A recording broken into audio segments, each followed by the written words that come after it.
turned up at Pt.LeoEstate and we drove into the sculpture garden. You know, shoot me down for using a cliche, but it was like driving a sculpture into the sculpture garden. The really interesting thing was that when we parked the car on the lawns, the length and breadth of types of people that were attracted to it was endless. Yeah. And the people that asked about the car, they asked how old it was, right? Yeah. And you tell them it's 36 years old and go, Yeah. like they're shocked. There are no rules when you design a car of that caliber. There's none. There's only the rules of how many degrees beyond normal you go and how shocking you want the car to be as to how many people you want to sell it to. You know, over the whole of Lamborghini Countach production, there were 2,000 odd examples. Yeah.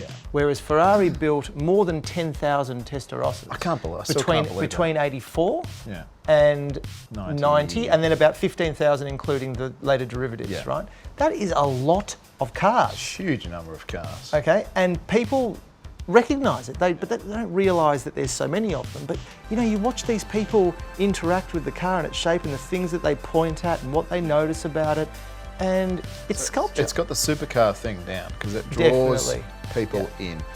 I mean, the incredible thing is, like, we were driving into a sculpture park in a Ferrari Testarossa. It was a crazy experience because everyone's eyes are on you like they are on the art. It's almost like a moving exhibition.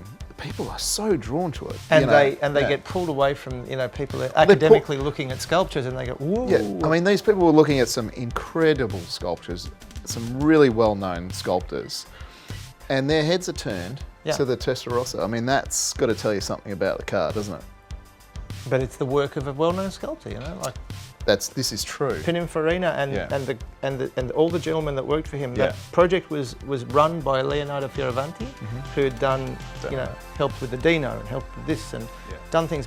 And they made a massive point when they write about the design on that car that they designed the exterior and the interior together, right? Because it had to work.